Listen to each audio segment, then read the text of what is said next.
And all right, welcome everyone. So glad to have you here. So today we are so excited to host Scott Dust, the CRO at Cloverleaf. He has many other titles, which you'll hear today, but I'll be hosting, as well as we have a few other Trusty Oak people represented here today.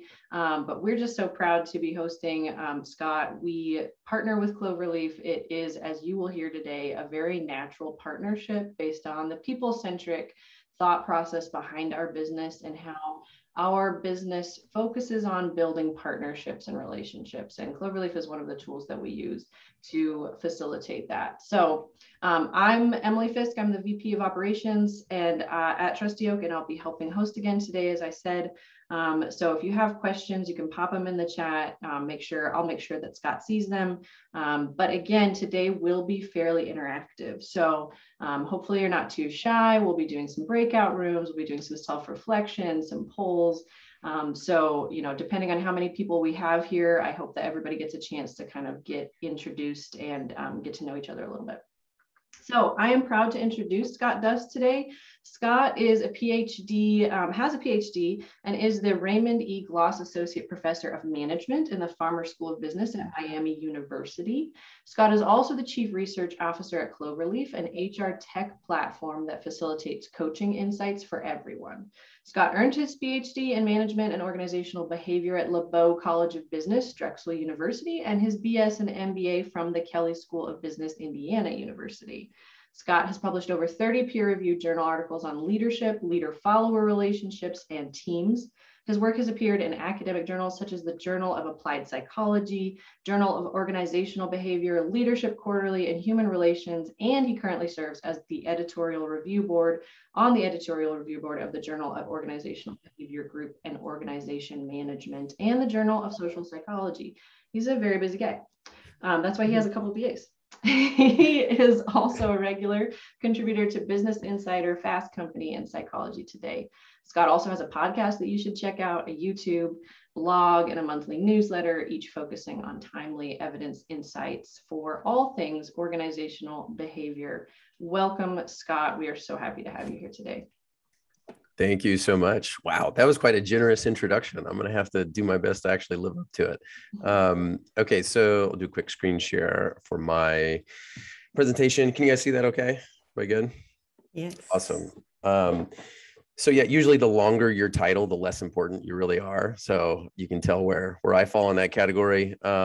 So I do have multiple roles, and really, I think you guys a quick preview of like how much I really enjoy all this stuff, like understanding the relationships between people within organizational settings and how to maximize those relationships. So that's really what I research, what I teach, what I consult on.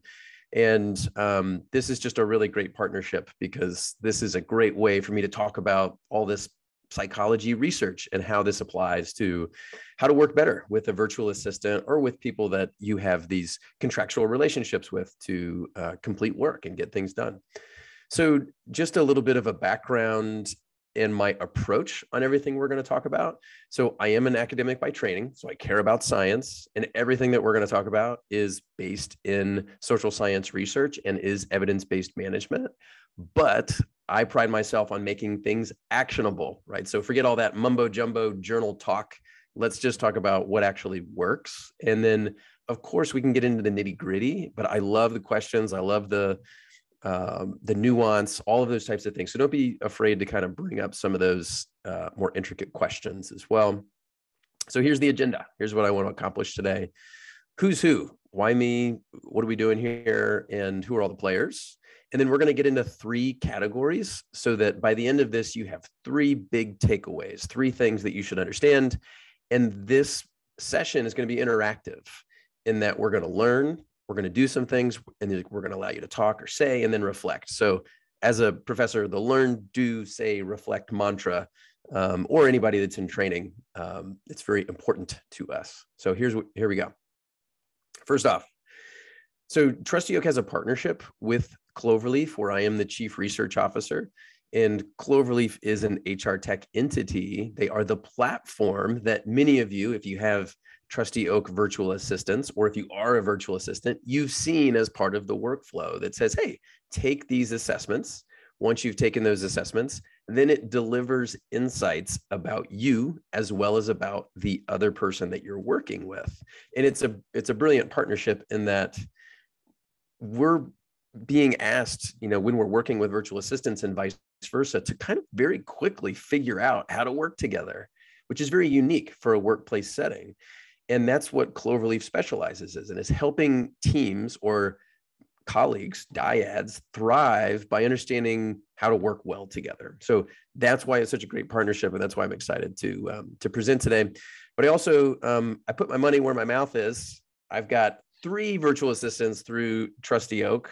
Annika, who has helped me with social media, graphic design. She does my website, and she basically keeps me sane and does all the things that I have no idea how to do when it comes to being creative and artistic. Tyler does all my video editing and has been huge, not just for actually doing the work, but also strategizing on how to get on this wave of video content on social media as well as on YouTube and have a presence, which is really important for me in my line of work. And then Lauren is jack of all trades, utility player. I basically give her some crazy random assignment that I would have a hard time figuring out, and she puts something together in an hour. So this is the team that kind of keeps me afloat, given all the things that I try and do as an academic professor, as well as a chief research officer, and then also doing side gigs for consulting. So I don't know how I would do it without the help of Trusty Oak. So I really am a believer. Okay, let's start off with a poll. This will be kind of fun. So let's think about the newest member of your team, whatever that team means to you. Okay, think about the newest member of your team. How well do you understand their work-related tendencies? A, I can't even remember their name sometimes. B, I know enough to be dangerous. Or C, I know him, her better than they know themselves. So let's do that poll to get us started here.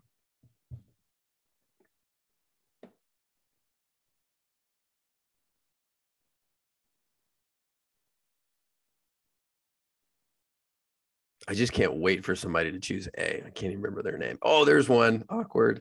Okay, I know enough to be dangerous. Very good.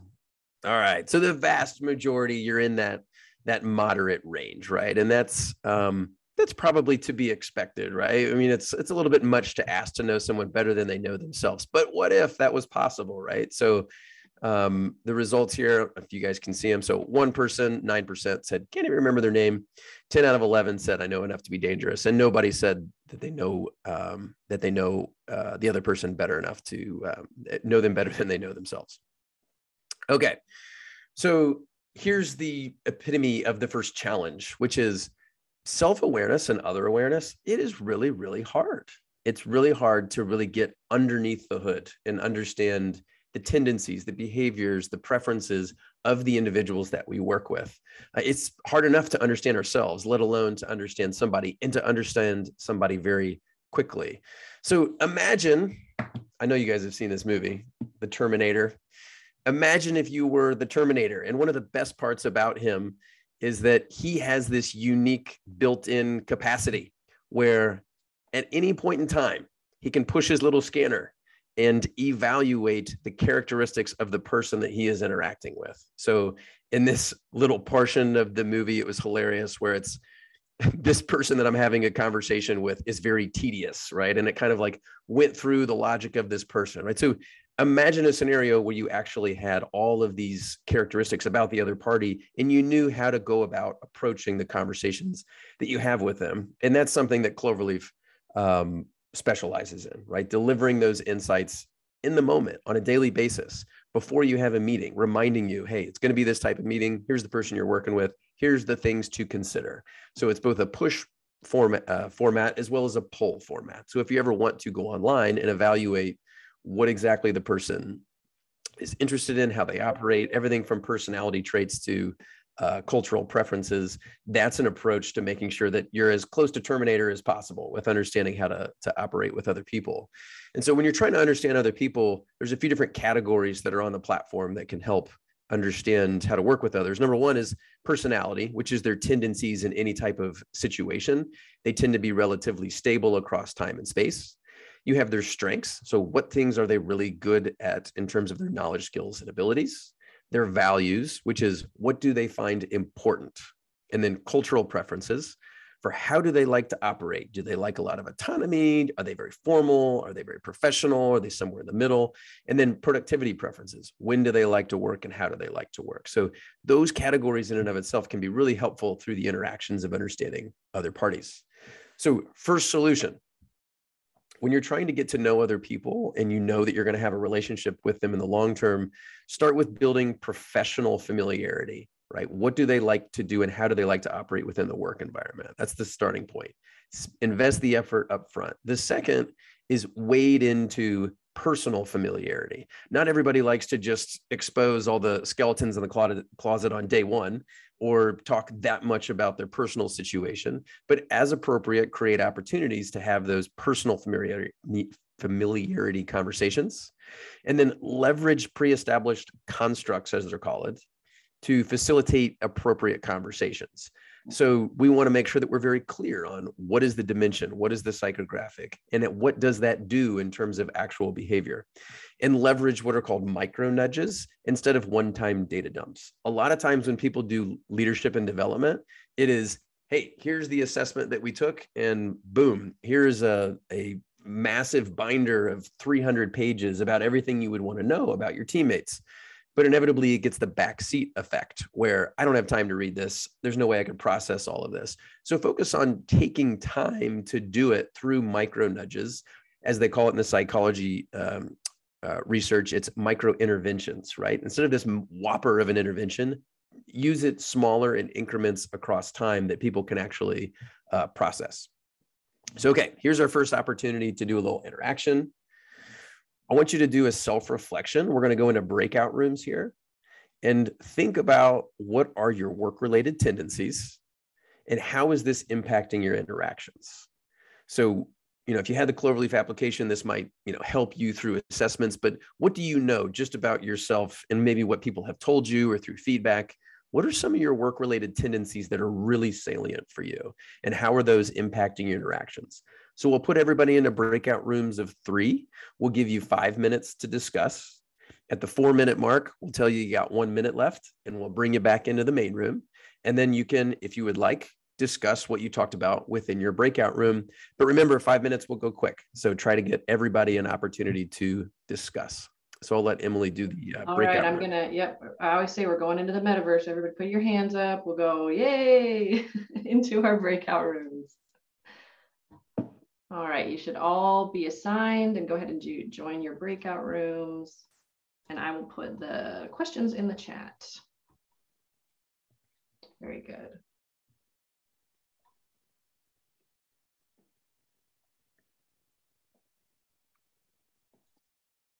Oh, hi. Hi, Kate and Marla. So I guess maybe, I'll have one of you guys go ahead and start first. What are your work-related tendencies and how is it impacting your interactions? I can go. So for me, what comes up, work-related tendencies, and just to give you a little bit of a background, I'm an executive coach and I do leadership consulting. I'm kind of on my own, have my own business. And I did recently hire a VA who is in the Philippines and he's very green. And so and this webinar has been very, just the timing is interesting because I'm kind of trying to look at myself to see what I do. So my work-related tendencies are, I would say, scattered. And also I just have that, scattered mind. So I'm constantly thinking of things. And then also I'm a verbal processor. So I tend to talk through things rather than writing them all out, instructions down on paper. Okay. Yeah. So you're like a verbal processor and you feel kind of all over the place. how does that impact your interactions? Well, I think in terms of thinking about, just working with a VA recently, one of the challenges has just been the time difference, but then also getting to know, kind of making sure that I'm self-aware of the things that I do. I'm not detailed enough. When I've been writing instructions out, but I know sometimes I'm just not detailed enough. And then also utilizing more, like for me, maybe creating a video or doing some verbal instruction, maybe better. And probably if I would say anything, it would just be not detailed enough is how I impact interactions. That makes sense. What about you, Kate, or if you're comfortable sharing? Sure. Hey, everyone. My name's Kate. I'm coming from Austin, Texas. Hey. Hey. When I think about my work style, I'm very independent and really good at self-regulating, really good at asking questions when I'm not on the, completely understanding the track. So I think that adds up to me being a ideal remote worker. One thing that I've found in our company is, some people thrive in an in-person group more than they do. And I am not necessarily like a complete introvert, but when it comes to work, I just kind of really enjoy knowing my lane, being in my lane, ticking things off the checklist. And then I'm not afraid to ask if I'm not like 100% getting it. One thing that I could stand to grow in would be that just because I can do a whole list of things doesn't mean I have to do them all. Like, sometimes I can be a little bit subject to the, like, if you want it done right, just do it yourself, or it's going to take too long to explain it, so I might as well just do it kind of a mentality. But what I've learned is if I can do a Berrycast video or a Loom video, then I have like the training for how to do that task set up, not just for that one time, but then like anytime I'm out. So it's just kind of being willing to let go of the reins and to see past that initial extra work to how it's going to benefit me and our team down the line. That's really good, because then you see that your work-related tendency to think it's going to take more time to delegate it can kind of be rectified by going, but then that'll save me time down the line. That makes a lot of sense. Yeah. I'll just really quick share that I know one of my work-related tendencies is to not trust people's follow-through. I tend to be like a very accurate, like execution-focused person. And so I'll assign something to a team member and then I will struggle to trust that it happened. And so I'm doing this like, hey, did you do that? Like trying to like nicely. But I can see that I think can it can impact my interactions by making people feel like I don't trust them, which is what I'm broadcasting basically. I'm going to go ahead and close our rooms, but feel free to share some of this in the main room. I would love to have I'm sure everybody would love to hear about what we talked about. I'll stop my timer. Okay, there we go. Perfect. Right. That's awesome. Welcome back, everybody. Got a few breakout rooms that are still going on. Let's see, room 3 and room 1.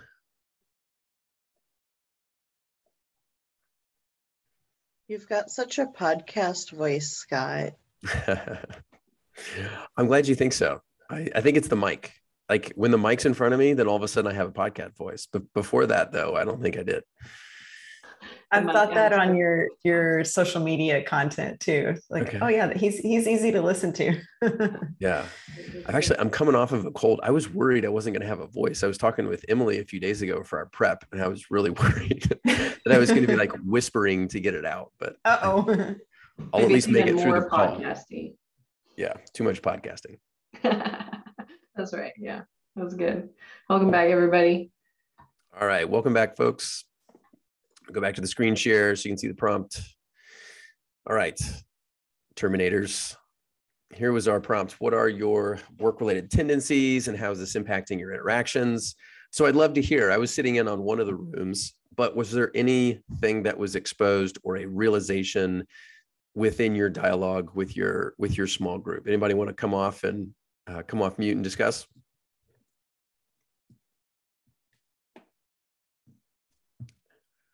Not everybody at once.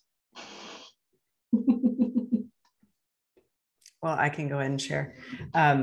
So one of my tendencies is to ask a lot of clarifying questions. I like to understand the details, the why, just really all the different angles, because I have a strategic mindset most of the time. And so I like to understand how things connect and relate to each other. So I ask a lot of questions. And that's, I think, like Scott was in our group and he said, sometimes your superpower is also the downfall. And in this case, I think this is a superpower because it gives me an understanding where I can do more, like broadly connect the dots. But sometimes for interactions, what it really results in is people thinking that I am questioning their intelligence or decision-making, or maybe making a judgment on them because I'm asking questions. And so it can be challenging sometimes if people don't understand the why behind my list of questions. So I do think it's a strength, but it can also get in my way sometimes. Yeah. And this is so common because we know why we do it. And we kind of assume that the other party is going to understand, but they have a very different reference point and they probably have their own characteristics that to them are superpowers. But if the other party doesn't understand what that is or where that comes from or understand its origin story, then it comes across as potentially creating some form of conflict or misunderstanding and why it's happening. And just that simple understanding of here's why I do what I do, and here's, how that might be interpreted, right? So I've worked with people in similar capacities that are, more like part-time arrangements or short-term. And a lot of times just very basic introversion, extroversion comes across differently, where I'm an introvert and I really need to process individually on my own, especially when in group settings. And I've been on new teams before where I just don't speak up at all. And it could be perceived as somebody that's just disinterested, when in fact, it's really just how I operate and how I need to kind of think through information before I contribute. These are great. Anything else that you all came up with or you realized or surfaced during conversations?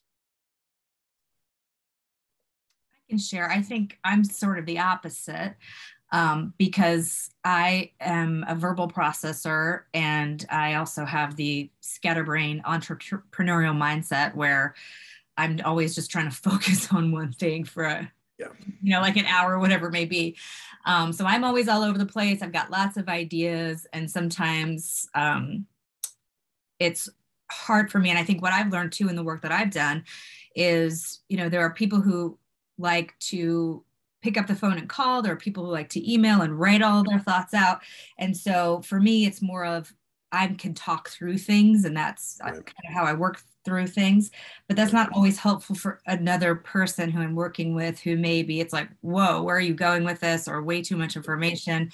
And I tend to skip out sometimes on some of the details. So that's where I'm more the opposite of more the big picture diary of the mouth person. Right. I love that.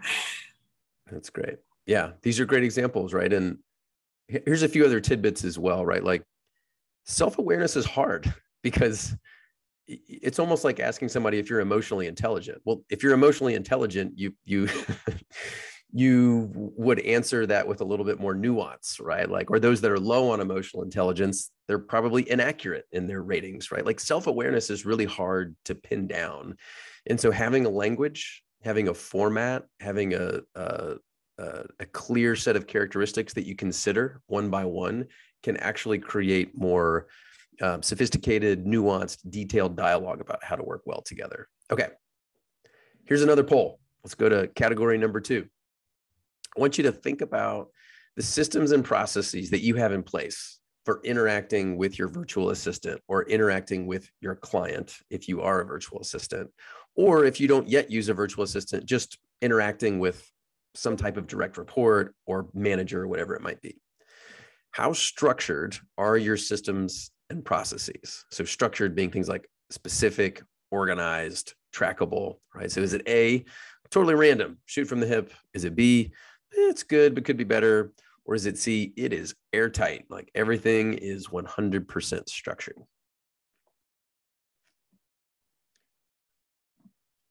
All right. Let's see. So far, middle category B is winning again. It's good, but could be better with 78%. Very good. We got 11% says it's random. And we got 11%, which is just 1 out of 9. It's airtight. So it's that bell curve all over again, right? It's good, but could be better, but there's a few that are on the extremes. That's great. Okay, so this is the second part of interacting with other parties that I think is really important, right? So we understand individual differences and how we operate and what's our kind of operating manual for the day-to-day way that we handle business. But in addition to that, you can set structures and systems about how you're going to work together. And this is the challenge. Settling on the ideal amount of structure is an imperfect and evolving process.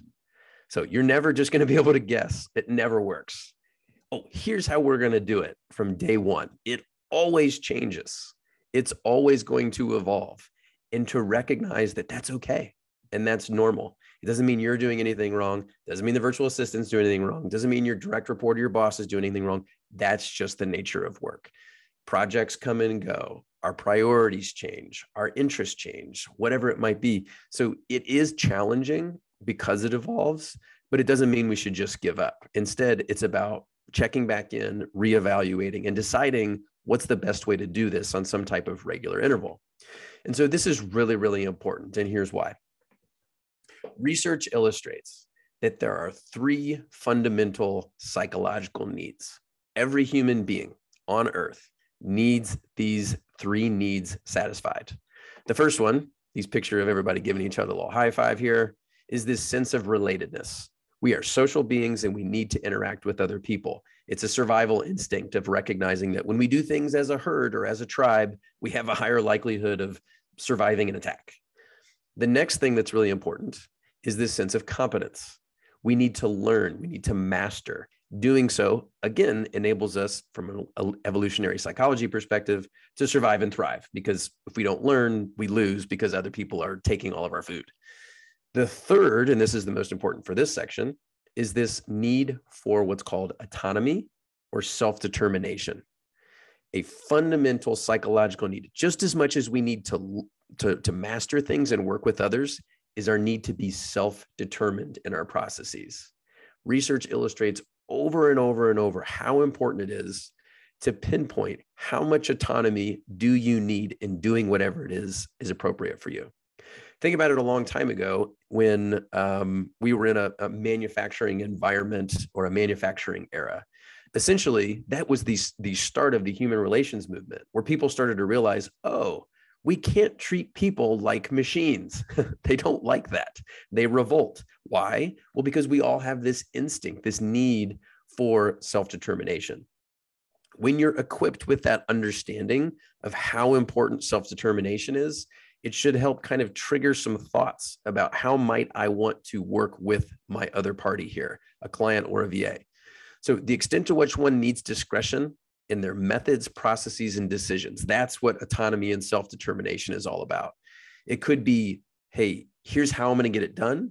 Here's how I'm going to organize getting it done. Or here's how I'm actually going to decide. Like, do I get to decide or do you get to decide? That's the final decision process.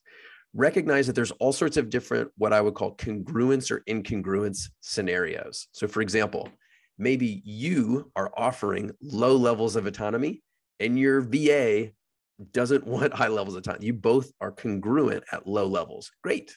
If that's what makes sense for your relationship. Maybe you're both high and that makes sense for your relationship or for the types of work that you do. Maybe you're both moderate. Those can all be fine, right? Because there's congruence. What's a challenge is when one wants something that's low and the other one's high, or vice versa. That's the incongruent scenario that you need to be careful of. So the goal is to be communicating enough to you where you get to that point where you're congruent at any one point in time and at any one point in time of your process together. So here's a few examples of the structure that makes sense for me and the type of work that I do with my virtual assistants.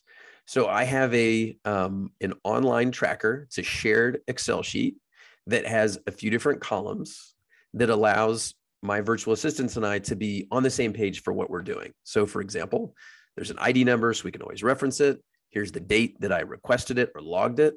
There's a priority in here, and I kind of let them decide, hey, just always start with the ones, the twos, try and get it done within this time frame. The three, just do it if you have time.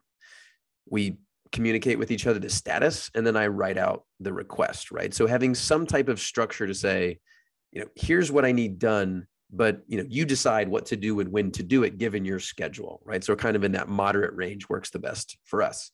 Another is like, how often are you going to meet and what format are you going to meet in? I've tried a little bit of everything depending upon how busy I am and how busy the DAs are.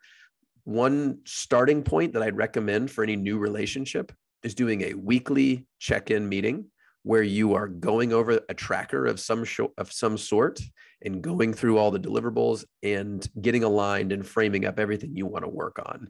Over time, maybe it makes sense to make those every 2 weeks. Another option, if you're super busy, but you need to make sure that you keep in touch, is to use asynchronous communication.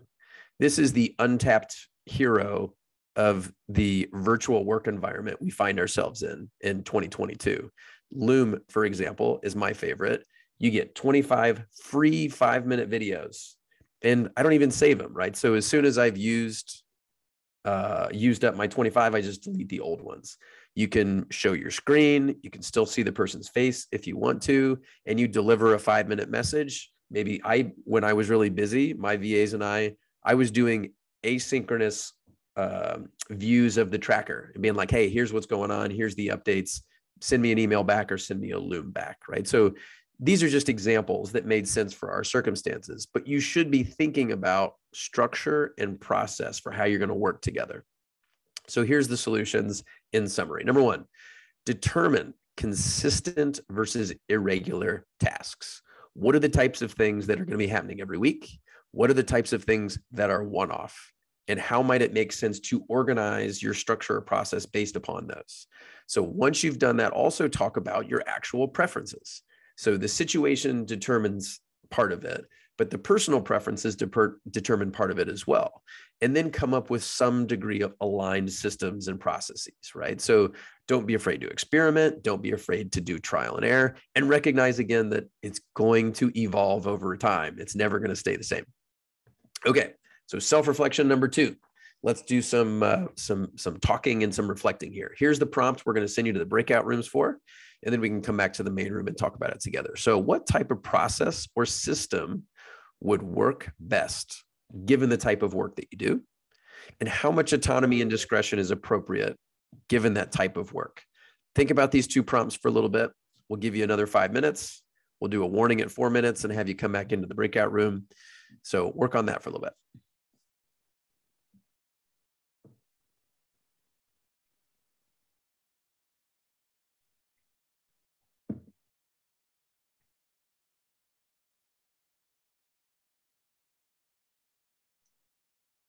Thought I'd pop over here today. Hello. Hi, how are you, Justin? I'm good. How are you? I'm doing well, thanks. Hi, Leslie. Hope you're well. Hello, how are you? I am doing well. Yeah, it's sunny and 70. I can't be sad here. Okay. Where I'm at, but Oh, really? good day to be inside working though. Okay. Oh, good. So yeah, what type of processes or systems work best given the type of work you're doing, and how much autonomy discretion is appropriate given the type of work? Who'd like to respond to that, I guess, first? I mean, I guess, kind of knowing from my own preferences, typically more autonomy is always good for me. I kind of like to, come together, like you're saying, come together. These are the things that need done. And then I can kind of go and do the work that I need to do and then come back if I have issues or questions or something like that.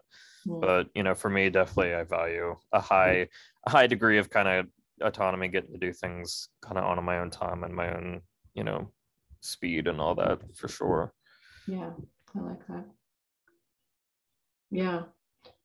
I know I prefer a lot of autonomy, but I know that autonomy really requires a high amount of trust.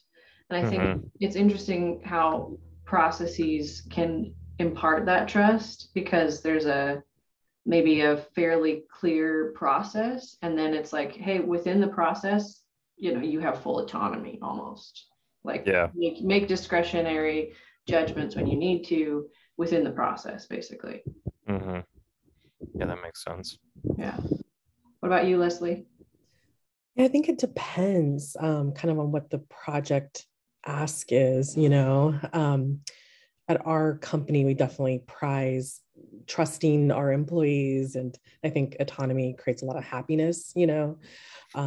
That said, I never want to set up somebody, you know, a virtual assistant or otherwise, up for going down the wrong road and having to redo work, you know. So I think it's really important to keep lines of communication open, you know, giving that person the autonomy, but if they have lots of questions, you know, being able to easily reach out on instant messenger or text message, you know, because we want to make sure that process is being done in an efficient way and not the wrong way, you know. Yeah, exactly.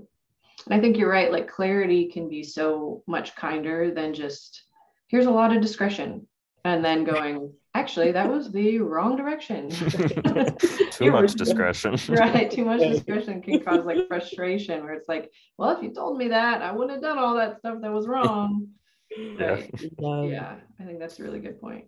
I mean, I definitely ran into this in education a lot too, obviously. Working with kids, you know, depending on the age group and stuff like that, you know, it's always a question of how much autonomy can you give them to get their work done, or how much are they gonna, or how quickly are they gonna screw off or something like that, you know. So I've definitely had plenty of experience with that, working with kids, for sure. Yeah, it's a gentle balance sometimes. Right. Yeah, when I worked at an advertising agency, you know, the volume of work was so insane, and the speed at which we had to do that work was also really insane. So I called it tossing the ball over the fence. I would see higher level account managers, you know, tossing this ball over to like a junior person and just not giving them any direction, or, you know, because there's just so much insanity. You have to like get onto the next thing. But it was just terrible, because these junior people would often do it wrong because they didn't have any direction at all. It was just, yeah, not great. That just sounds like chaos. That like makes my blood pressure rise thinking about it. That's a good analogy. Toss the ball over the fence. It's just like, whatever. Never work in an agency again. It was kudos to those who love it. It is a wild ride. Yeah, that sounds really rough. Yeah. I'm a big believer in processes, because it can create that sense of like, there's less chaos, less urgency. People know what to do. I love Brene Brown says clarity is kindness. And to me, processes are clarity, because I'm personally I'm with you, Leslie. I would hate that. Like, all right, welcome back, everybody. I was listening in on some really good conversations about this. I'll start first, but I'd love to hear others contribute as well. So one thing that we talked about, Bex had some great ideas thinking about, you know, this isn't just important in terms of once the relationship has begun, but also in the onboarding process, or even in the selection process or the pairing process of the individuals. So what are your preferences for these types of things? And just get it out in the open. And, you know, a lot of times those interviews or that selection process, it's based upon functional skills. And certainly that's a no-brainer. You got to have the correct functional background. But once you've gotten to the point where there's alignment there, then you can start thinking about those other intangibles, such as how do you like to work and what is your schedule? So, you know, a lot of these things and the structurals and processes types questions, I think they get kind of talked about too late, and we can bring them up earlier into the conversation to kind of prevent some challenges. Anybody else? Any other ideas that were floated during the conversation?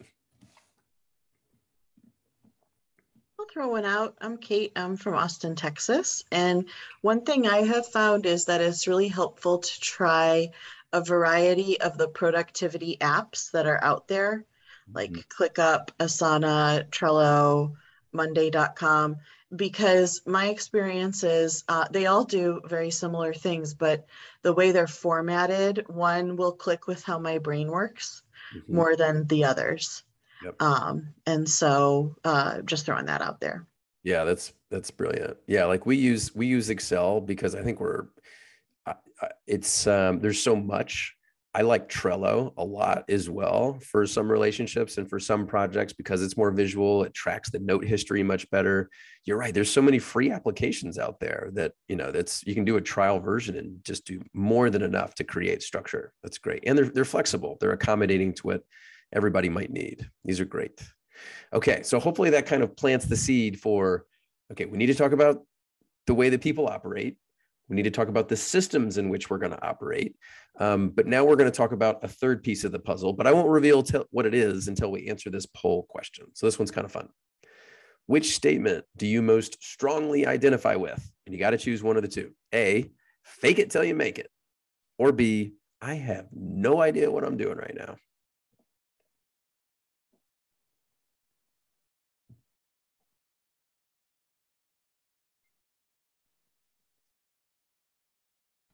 Oh man, it's a little more even. Let's see. There should be a few more votes that might come in. Is that it? All right. Here's the results. We have 63%, 5 out of 8 saying, fake it till you make it. And then 3 out of 8 or 38% saying, I have no idea what I'm doing right now. And now I purposely put this poll up here, even though a lot of times it's kind of a forced false dichotomy, right? A lot of times we're doing a little bit that's more in the middle. But I like to bring this one up because I think a lot of times we struggle with admitting when we don't know what's going on or that this isn't working or we've got to make an adjustment. The challenge really is that failure in the form of miscommunication, misaligned expectations, or just in our interpretations of what we're supposed to do and why we're supposed to do it, it is inevitable. It's inevitable. So instead of putting the pressure on ourselves that we have to understanding everything at first pass and that everything has to be perfect, we need to just get more comfortable with recognizing that, fake it till you make it in this setting probably isn't going to work as well. And we need to get more comfortable with the mindset of, hey, can I just be honest? Like, I am so lost right now. And hopefully over time, the relationship gets to that point where you feel more comfortable with that. So have the right mindset when you're working with your VA. So the first thing to bring up is this idea of the curse of knowledge. So they talk about this a lot in education. Professors historically are horrible at teaching. Why? Because they've been studying it their entire lives. They write books about this stuff. And then all of a sudden they can't speak to an audience that has never even cracked a textbook about this specific subject. We do the same thing as clients with our VAs. We assume that they can just pick up right where we left off. That's not going to work. Attribution theory is another one. So there is a tendency to attribute failures to the person instead of the circumstances, right? But when it's us who fail, we tend to say it's the circumstances instead of the person. So recognize that this is a bias we all have and that mistakes are going to happen. And a lot of times you might be partly to blame, right? Because you didn't communicate or you didn't give the expectation. So, it's a give and take two-way street. The bell curve is also recognizing that for the majority of the things that you're going to be working on as projects, they'll be just fine. And they'll fit within this range of this is what I wanted and this is exactly what I got. But there will also be maybe 10% of this little bell curve that it is not even remotely close to what you were talking about. And that happens. That's just humans because we're not perfect. And then there'll also be 10% though, that it's probably things that you hadn't even thought of yet. And the VA comes back and gives you something that's just above and beyond what you would have ever even asked for, right? So go into it understanding the bell curve effect. And then finally recognize that the more that you do this type of behavior and have this type of mindset, the learning curve gets less steep. Because the sooner you admit and the sooner you have conversations about what you don't understand, the more you're going to reap the investment because then you are kind of level setting and getting on the same page earlier in the relationship. So what we're talking about here is essentially this concept of psychological safety. I'm sure many of you have heard of this before, but to put it into really simple terms, imagine those scenarios, or maybe put yourself in the position where you feel comfortable admitting mistakes, asking questions, even if they're silly questions, and speaking up. If you feel like you can do those three things, you are in a psychologically safe environment. That's a good thing. So one way to help with psychological safety is to focus on what are called retrospectives. So everybody should be meeting on some regular basis about a performance episode. Maybe you meet every week, maybe you meet at the end of a big project. But at the end of these performance episodes that have clear beginning, middle, and ends, you should be engaging in what's called adjourning. So teams typically go through, and teams can be 2 people. They typically go through the phases of you form, you storm, you norm, you perform. So you come together, you understand each other, you work through how you're going to do it, you settle on how you're going to do it, you execute it, performing, and then, which everybody forgets to do, is adjourning. In this stage is when you should be talking about what worked in terms of interactions, processes, tools, and the overall progress, and what didn't work. If you can do this well, you'll increase the likelihood that you'll both feel more psychologically safe, which has all these downstream effects for the relationship and everything that has in between. So solution number 3, use retrospectives, not just weekly catch-up meetings, but retrospectives. What worked, what didn't work on previous things that we were working on. Focus on also what is called role modeling and signaling.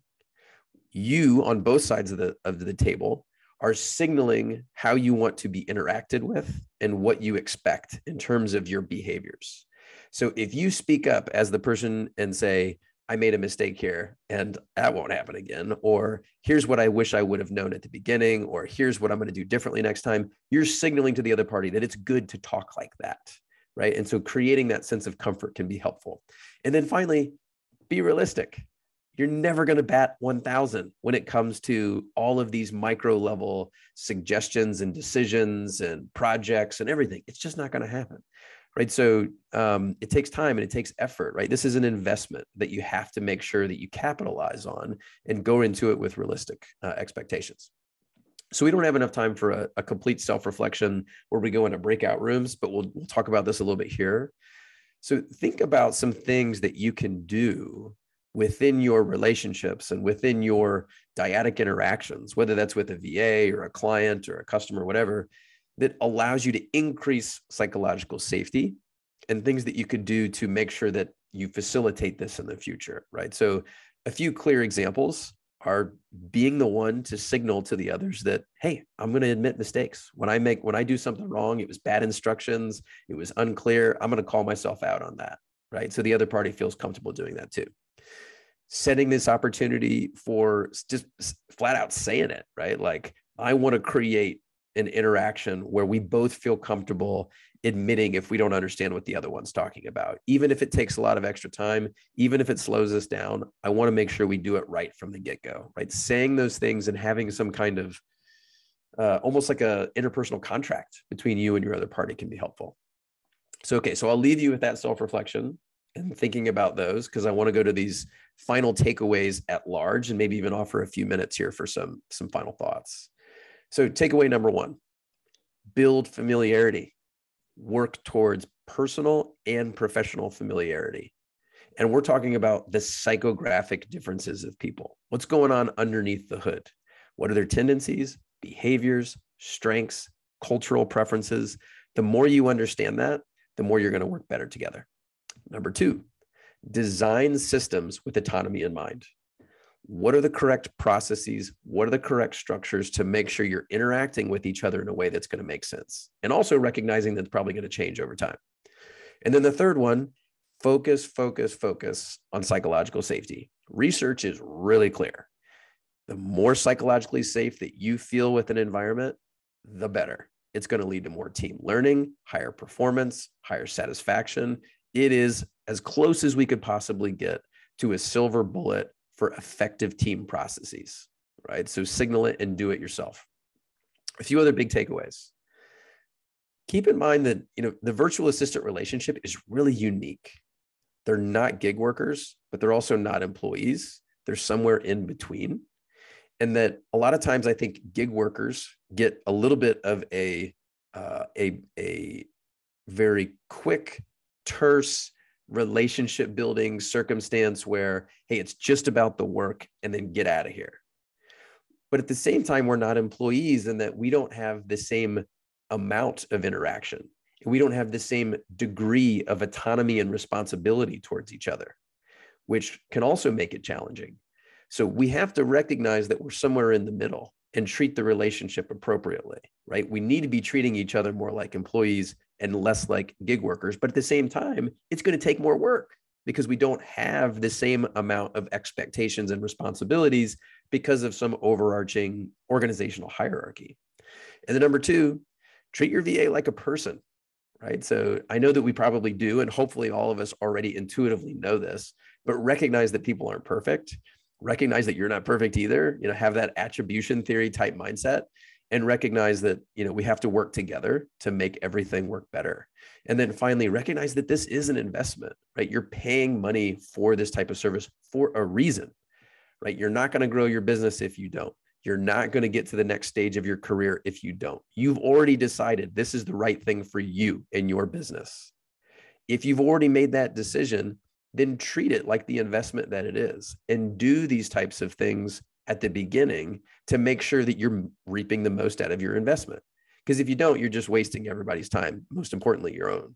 So treat it like an investment in ways that, you would any other type of business relationship or transaction.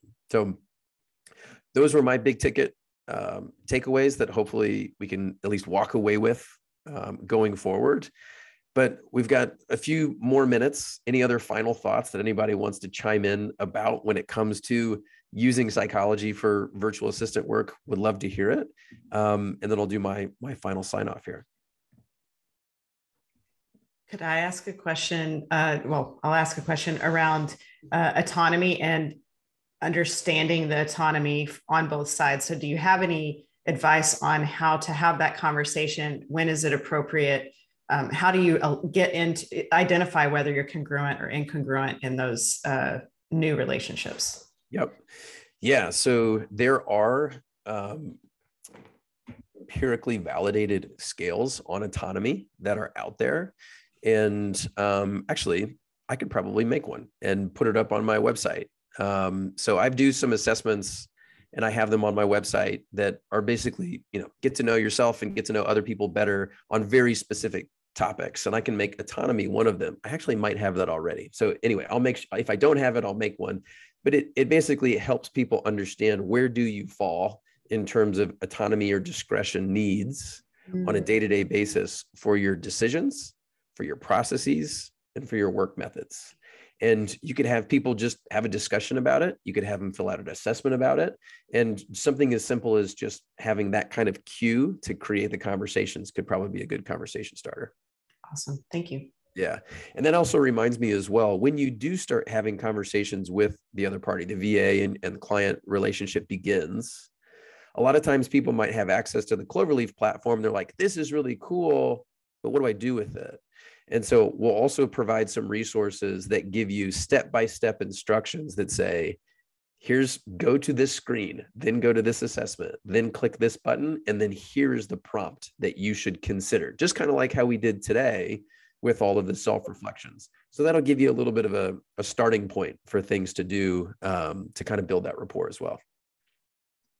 Excellent. Thank you so much, Scott. This has been so excellent.